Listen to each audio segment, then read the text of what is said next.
गणपति बप्पा मोरिया, अगले बरस तू जल्दी आ, यही बोलकर हमने गणेश जी को विदा किया था। और वो दिन आ ही गया है दोस्तों, जब हम अपने गणेश जी का स्वागत करेंगे।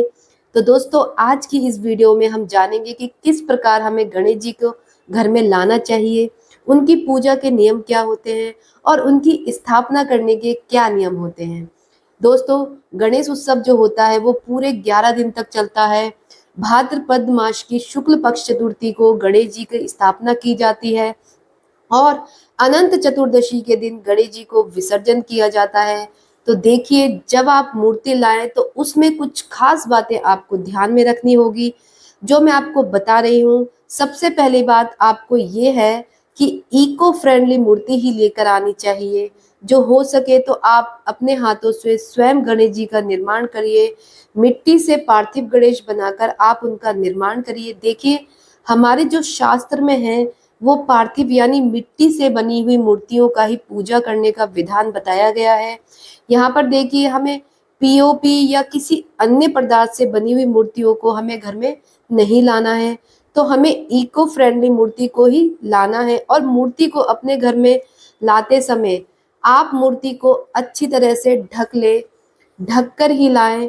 और पूरे गाजे बाजे के साथ पूरे परिवार सहित और अड़ोसी पड़ोसी जितना भी हो सके उतने बड़े स्तर पर आप गणेश जी को ढोल नगाड़े बजाते हुए, नाचते गाते हुए, हर्ष और उल्लास से गणेश जी को इस प्रकार से घर लाना चाहिए। और जब आप गणेश जी को अपने घर लाते हैं तो हो सके तो आप अपने बच्चों के हाथ से गणेश जी को लेकर आए घर में, या फिर किसी कोई और भी ला सकता है। और द्वार पर उनका स्वागत किया जाता है। तो तिलक करेंगे जो गणेश जी को लेकर आए, और गणेश जी को किसी पटले के ऊपर रख कर लाएं और पूरी तरह से गणेश जी ढके होने चाहिए। तिलक करने के बाद आरती करेंगे और गणेश जी को प्रणाम करेंगे और उनका स्वागत करेंगे कि हे विघ्नहर्ता, आप हमारे घर में पधारिए, आपका बहुत बहुत स्वागत है। आप जितने दिन के लिए भी चाहें उतने दिन के लिए आप स्थापना कर सकते हैं। और ये गणपति जो है आप चाहें तो देखिए गणेश चतुर्थी से पहले भी लाकर रख सकते हैं, और गणेश चतुर्थी वाले दिन लेकर आ रहे हैं तो उससे पहले, गणेश जी लाने से पहले आप अपनी चौकी अवश्य रूप से सजा लीजिए और वहां पर आप गणेश जी को विराजमान करिए। इसके बाद में चौकी सजाई जाती है। चौकी के ऊपर आप लाल या पीला वस्त्र बिछाएं तो गणपति महाराज को हम अपने मेहमान के स्वरूप में बिल्कुल हम अपने कलेजे से लगाकर लेकर आते हैं। आप चाहे तो पुत्र के स्वरूप में ला सकते हैं या फिर इष्ट देव के स्वरूप में ला सकते हैं। यदि आप संतान चाहते हैं तो फिर गणेश जी को बाल स्वरूप में लेकर आए और उनसे प्रार्थना करें संतान के लिए। तो दोस्तों, आज की इस वीडियो में आपको नियम बता रही हूँ, क्या नियम होते हैं गणेश जी को घर में लाने के और क्या पूजा के नियम होते हैं। तो आप ये नियम जान लीजिए। तो सबसे पहली बात तो आपको बता दूं कि हमें इको फ्रेंडली गणेश जी चाहिए। और सीधी तरफ जो सूंड होती है, आप देखते होंगे गणेश जी की जो सीधी तरफ सूंड होती है, वैसे ही गणेश जी आपको अपने घर लाने चाहिए। बहुत ही शुभ रहते हैं वो। हमें नृत्य करती हुई मूर्ति कभी भी अपने घर में नहीं लानी चाहिए। सदैव बैठी हुई मुद्रा में हो, आशीर्वाद देती हुई मुद्रा में हो, वही गणेश जी हमें अपने घर लाने चाहिए। और मूषक राज अवश्य रूप होने चाहिए, क्योंकि मूषक राज जो है गणेश जी के वाहन माने जाते हैं। तो जब भी आप गणेश जी की मूर्ति लाएं उसमें मूषक राज जी भी जरूर होने चाहिए, क्योंकि गणेश जी का वाहन माने जाते हैं वो। और इसी प्रकार से देखिए, जिस गणपति के गले में सर्प पड़ा हो, सर्प गले में हो या कमर में बंधा हो, तो देखिए ऐसे गणेश जी जो होते हैं उनको धन संपदा देने में कभी भी वो कमी नहीं करते।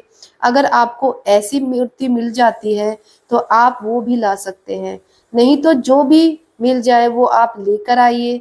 और जहाँ पर आप स्थापना करेंगे उस जगह को भी आप अच्छे से देख लीजिए। वहाँ जो भी दीवार है वो बाथरूम से न लगी हो, बेडरूम से न लगी हो, यानी कि बेडरूम में कभी भी स्थापना नहीं करनी चाहिए हमें, और ना ही बाथरूम के पास करनी चाहिए। जब हम गणेश जी को लाते हैं तो देखिए इस प्रकार से हमें धूप, दीप, अक्षत, रोली, मूली, चंदन आदि से पूजन करते हैं, भोग नैवेद्य चढ़ाते हैं। देखिए दोस्तों, गणपति को मोदक भी बहुत प्रिय है, मोदक का भोग बहुत प्रिय है, तो मोदक बनाए घर में। और क्योंकि देखिए गणपति जी हमारे घर आए हैं 10 ही दिन के लिए, तो हमें उनके लिए तरह तरह के भोग पदार्थ बनाते हैं और उन्हें अर्पित करते हैं। गणेश चतुर्थी की भी कथा आप लोग सुन सकते हैं। इस दौरान घर में कभी भी हमें कलेश नहीं करना है, बहुत ही खुशी से रहना है और घर में तामसिक भोजन बिल्कुल नहीं बनाना चाहिए और ब्रह्मचर्य का भी पालन करना चाहिए।